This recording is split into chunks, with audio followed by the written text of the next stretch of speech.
Good morning students. আজি আমি আলোচনা কৰিবলগীয়া আমাৰ পাঠটি হৈছে পাঠ 6 সাজু তীৰ্থ। তোমালোকে পাঠটি ভালকৈ মন কৰি যাবা।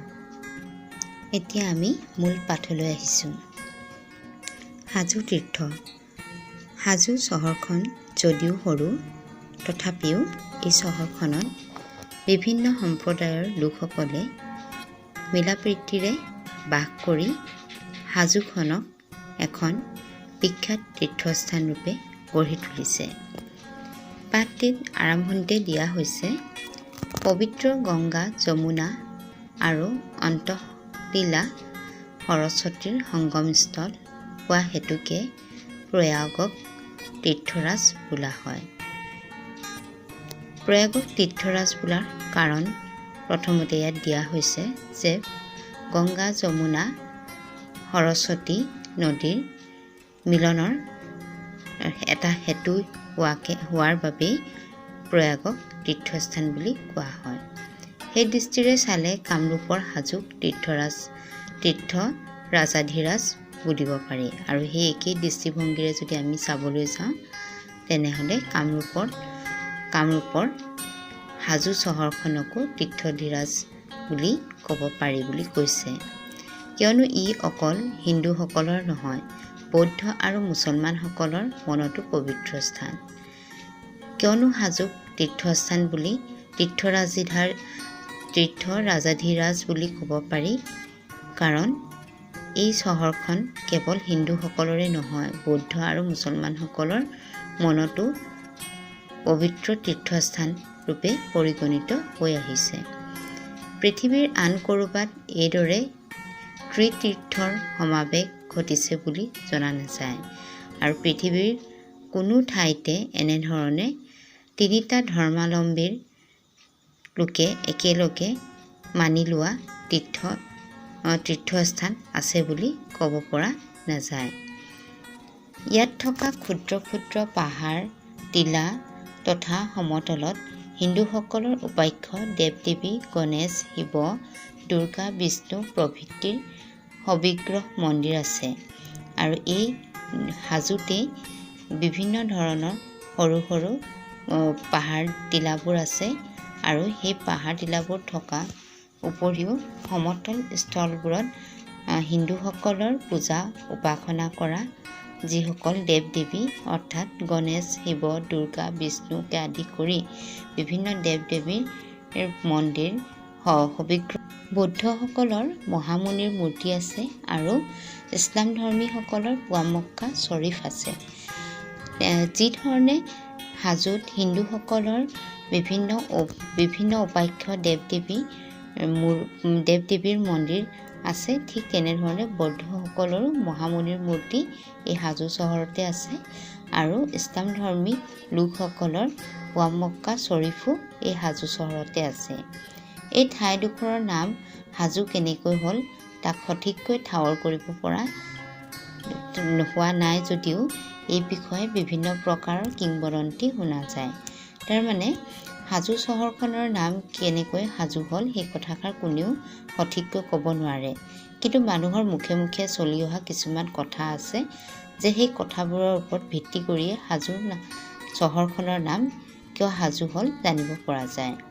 কিছুমানে কয় যে যেতিয়া যথাশক্তি চেষ্টা কৰিও দেৱতাসকলে তাৰকাসুৰক পৰাস্ত কৰিব নোৱাৰিলে, তেতিয়া চক্ৰপাণি বিষ্ণুৰ পৰামৰ্শক্ৰমে পুষ্পধনুক মহাদেৱৰ তপস্যা ভংগ কৰিবলৈ পঠোৱা হৈছিল।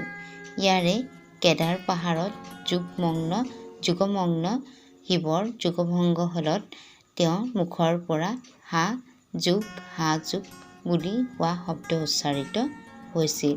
সেইদিনাৰ পৰাই ইয়াৰ নাম সাজুক হয় আৰু তাৰ পৰাই কালৰ সোঁতৰ পৰিৱৰ্তিত হৈ আজিৰ সাজু নাম হৈছে। অৰ্থাৎ এই যিখিনি কথা কৈছে যে সাজুৰ নামটো কিয় সাজু দিয়া হ'ল, সেয়া মানুহৰ এটা বিশ্বাসহে হয়, মানুহৰ মুখে মুখে চলি অহা এটা কথাহে হয় যে এটা সময়ত শিৱ যোগমগ্ন হৈ আছিল আৰু তেওঁৰ যোগভংগ হোৱাৰ ফলত তেওঁৰ মুখৰ পৰা সাজুক ওলোৱাৰ পাছতেই ঠাইডোখৰৰ নাম সাজু হ'ল। হাজোক প্ৰথমতে হাজোক আছিল আৰু তাৰপিছত কালৰ ক্ৰমত সেই ঠাইডোখৰৰ নাম হাজো হৈ পৰিল। আন কিছুমানৰ মতে চুলতান গিয়াছুদ্দিনৰ ইয়াতে পৰলোক প্ৰাপ্তি হয়। তেওঁ কবৰত মক্কাৰ পৰা অনা এপোৱা পৰিমাণৰ মাটি প্ৰথমতে হেনো দিয়া হৈছিল। সেই অনুসৰি ইয়াৰ নাম পোৱা মক্কা হয় আৰু ই মুছলমানসকলৰ পবিত্ৰ স্থান বুলি গণ্য কৰা হয়। হজ কৰিবলৈ যাব নোৱাৰাবিলাক ইয়ালৈ আহি হজ কৰাৰ 4ভাগৰ 1ভাগ ফল পায়। হজৰ পৰাই হাজোৰ নাম হোৱা বুলি কিছুমানে দাবী কৰে। অৰ্থাৎ হাজোখনত যিহেতু 3টা ধৰ্মাৱলম্বীৰ লোকৰ তীৰ্থস্থানৰ সমাৱেশ ঘটিছে, সেই হেতুকে ইয়াত 3টা ধৰ্মাৱলম্বীৰ লোকে বিভিন্ন ধৰণে বিশ্বাস কৰে যে হাজোৰ নামটো কি ধৰণে হাজো হ'ল। হিন্দুসকলৰ মতে যি ধৰণে শিৱৰ যুগভংগ হোৱাৰ ফলত হাজোক শব্দ মুখৰ পৰা ওলাইছিল, তাৰ পিছতে কালৰ ক্ৰমত গৈ সেই হাজোকে হাজো হ'ল। ঠিক তেনেকৈ মুছলমানসকলৰ মতে তেওঁলোকৰ চুলতান গিয়াছুদ্দিনৰ যেতিয়া পৰলোক প্ৰাপ্তি অৰ্থাৎ মৃত্যু হৈছিল, তেতিয়া তেওঁৰ মৃত্যুস্থলীত কবৰত মক্কাৰ পৰা অনা এপোৱা মাটি প্ৰথমতে দি লোৱা হৈছিল আৰু সেই অনুসৰি সেইমতেই সেই ঠাইডোখৰৰ নাম পোৱা মক্কা হয় আৰু মুছলমানসকলৰ তাৰ পাছৰ পৰা মুছলমানসকলৰ সেই ঠাইডোখৰ পবিত্ৰ স্থান বুলি মানি লোৱা হয়। আৰু হজ কৰিবলৈ যিসকল লোকে পোৱা মক্কালৈ যাব নোৱাৰে, সেইসকল লোকে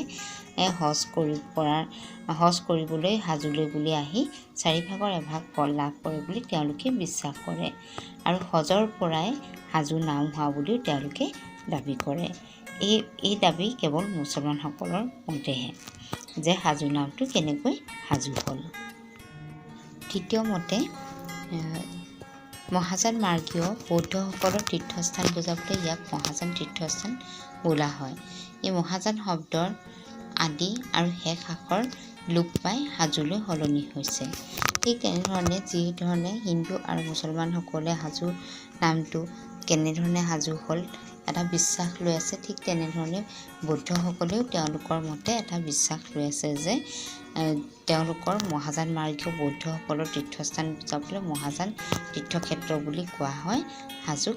আৰু সেই মহাযান শব্দটোৰ শেষৰ প্ৰথম আৰু শেষৰ আখৰটো লোপ পাই হাজোলৈ পৰিৱৰ্তন হৈছে বুলি তেওঁলোকে দাবী কৰে। সেইবোৰ যি নহওক, এতিয়াও এই পবিত্ৰ তীৰ্থলৈ 3 ধৰ্মাৱলম্বীৰ অলেখ যাত্ৰী দেশ দেশান্তৰ পৰা প্ৰতি বছৰে আহে। মাঘ মাহত তীৰ্থযাত্ৰীৰ সমাগম সৰ্বাধিক হয়। হাজো নামটো যি ধৰণে হাজো নহওক কিয়, কিন্তু তথাপিও আজিও এই পবিত্ৰ ঠাইখনলৈ বিভিন্ন ধৰ্মাৱলম্বীৰ লোকসকল তথা বিভিন্ন দেশ দেশান্তৰ লোকসকল প্ৰতি বছৰে এই ঠাইডোখৰলৈ আহে আৰু মাঘ মাহত তীৰ্থযাত্ৰীৰ এটা ডাঙৰ সমাগম ঘটে বুলি উল্লেখ কৰিছে। মণিকোট পাহাৰৰ ওপৰত অৱস্থিত হৰিগ্ৰীৱ মাধৱৰ বিগ্ৰহটোকে বৌদ্ধসকলে মহামুনিৰ বুদ্ধৰ মূৰ্তি বুলি দাবী কৰে আৰু তাত সহস্ৰ বন্তি জ্বলাই শ্ৰদ্ধা নিবেদন কৰি আহিছে। আৰু এই হাজোতে হৰিগ্ৰীৱ মাধৱ বিগ্ৰহটোকে বৌদ্ধসকলে তেওঁলোকৰ মহামুনিৰ মূৰ্তি বুলি দাবী কৰি আহিছে আৰু তাতে তেওঁলোকে সহস্ৰ বন্তি জ্বলাই শ্ৰদ্ধা নিবেদন কৰি আহিছে। মধ্যযুগৰ সতী বেউলা লক্ষীনান্দৰ কাহিনী লগতো ই জড়িত। আনকি হাজোখন মধ্যযুগৰ যি সতী বেউলাৰ আৰু লক্ষীনান্দৰ কাহিনী আছিল, সেই কাহিনীও এই হাজো ক্ষেত্ৰখন জড়িত। ইয়াতে নেতাই ধুবুনী ঘাট আছিল আৰু এই হাজো চহৰতে নেতাই ধুবুনী ঘাট বুলি এটা ঘাট আছিল। চম্পকনগৰৰ চান্দ সদাগৰৰ পুতেক লক্ষীন্দাৰৰ সৰ্পদৰ্শনত মৃত্যু হ'লত বোৱাৰীয়েক বেউলাই কলৰ ভূৰত বা ভেলত উটি সৰেহতে উজাই আহি এটা ঘাটত ভেল লগাইছিল। ইয়াতে স্বামীৰ পুনৰ জীৱন লাভ কৰি সতীয়ে সতীত্বৰ গৌৰৱ উজ্জ্বলতাৰ কৰিছিল। আজিও সেই অঞ্চলৰ লোকে ঘাটৰ কাষত থকা নেতাই ধুবুনীৰ কাপোৰ ধোৱা, শিলচটা, ভূৰ বন্ধা চিন আদি দেখুৱাই গৌৰৱবোধ কৰে।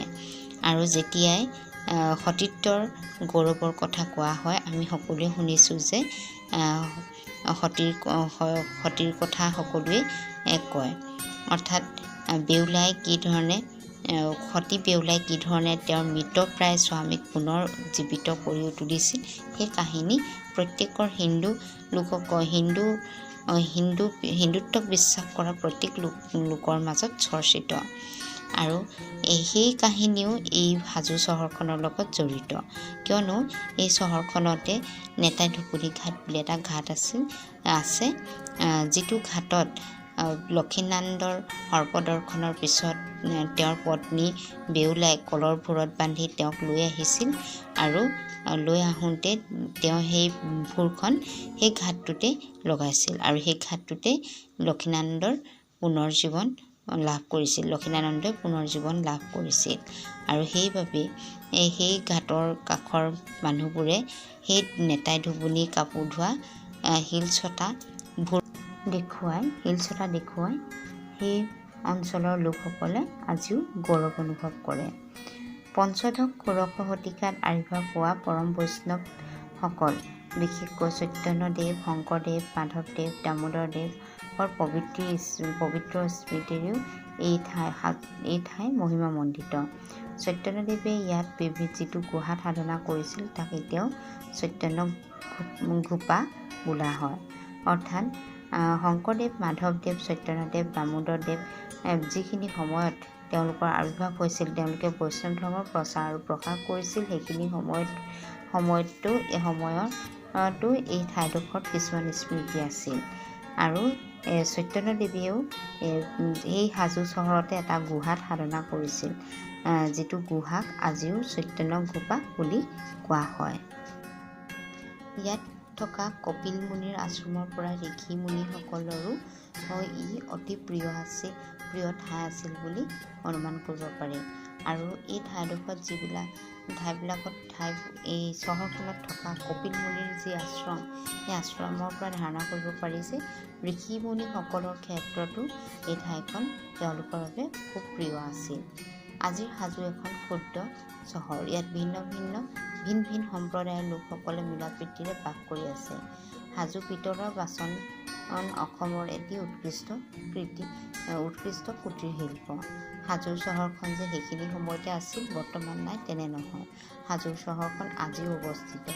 হাজো চহৰখন যদিও এখন ক্ষুদ্ৰ চহৰ, তথাপিতো কিন্তু ইয়াত ভিন্ন সম্প্ৰদায়ৰ লোক প্ৰাচীনৰ দৰে বৰ্তমান সময়তো মিলাপ্ৰীতিৰে বসবাস কৰি আছে। আৰু এই চহৰখনতে বিভিন্ন দেশ-দেশান্তৰৰ লোকসকলৰ আজিও আগমন ঘটে। আজিও সেই চহৰখনৰ অস্তিত্ব একেধৰণে বৰ্তি আছে।